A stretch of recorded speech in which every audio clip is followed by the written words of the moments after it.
L'abandon à la providence divine, autrefois attribué à Jean-Pierre de Caussade. Dans l'abandon, l'unique règle est le moment présent. L'âme y est légère comme une plume, fluide comme l'eau, simple comme l'enfant. Elle y est mobile comme une boule pour recevoir et suivre toutes les impressions de la grâce. Ces âmes n'ont pas plus de consistance et de raideur qu'un métal fondu. Comme celui-ci prend tous les traits du moule où on le fait couler, ces âmes se plient et s'ajustent aussi facilement à toutes les formes que Dieu veut leur donner. En un mot, leur disposition ressemble à celle de l'air, qui se prête à tout souffle et qui se configure à tout. Une remarque importante qu'il y a ici à faire, c'est que dans cet état d'abandon, dans cette voie de foi, tout ce qui se passe dans l'âme, dans le corps, dans les affaires et divers événements, offre une apparence de mort qui ne doit pas étonner. Que voulez-vous? C'est le caractère de cet état. Dieu a ses desseins sur les âmes et sous ses voiles obscurs, il les exécute très heureusement. Sous ce nom de voile, j'entends les mauvais succès, les infirmités corporelles, les faiblesses spirituelles.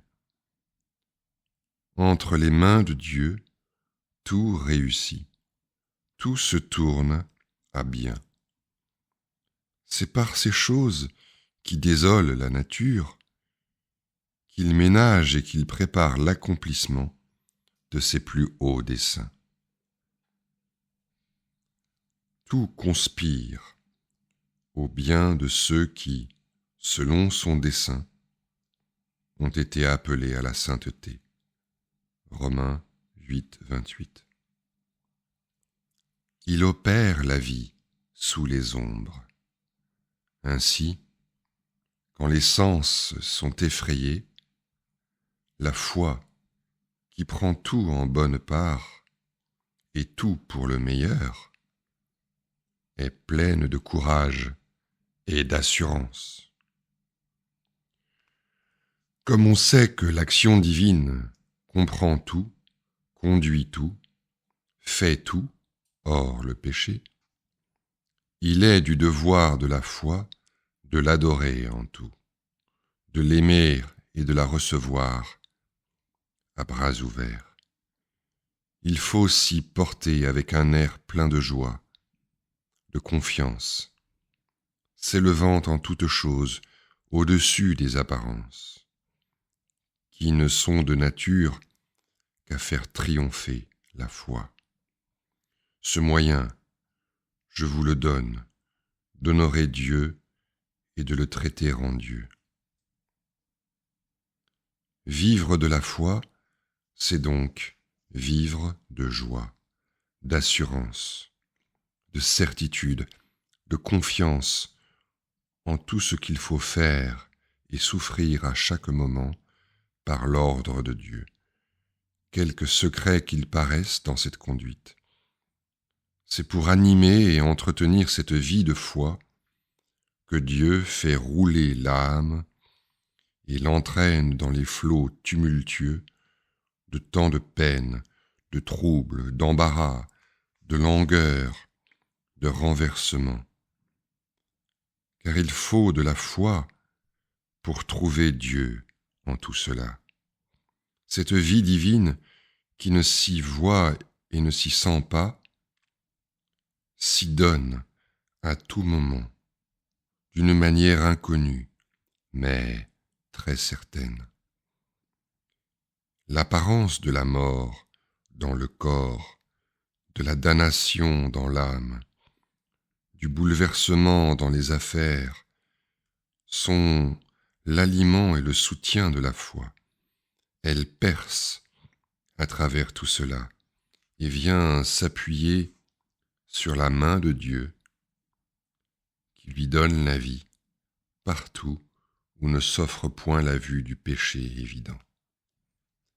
Il faut qu'une âme de foi marche toujours en assurance, prenant tout pour voile et déguisement de Dieu, dont la présence plus intime ébranle, effraie les facultés.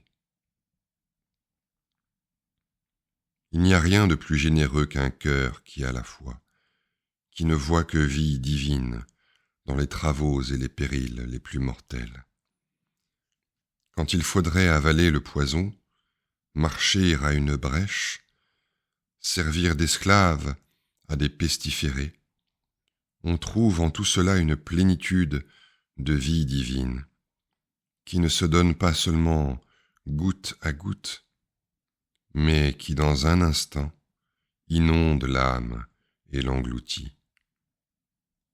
Une armée de semblables soldats serait invincible.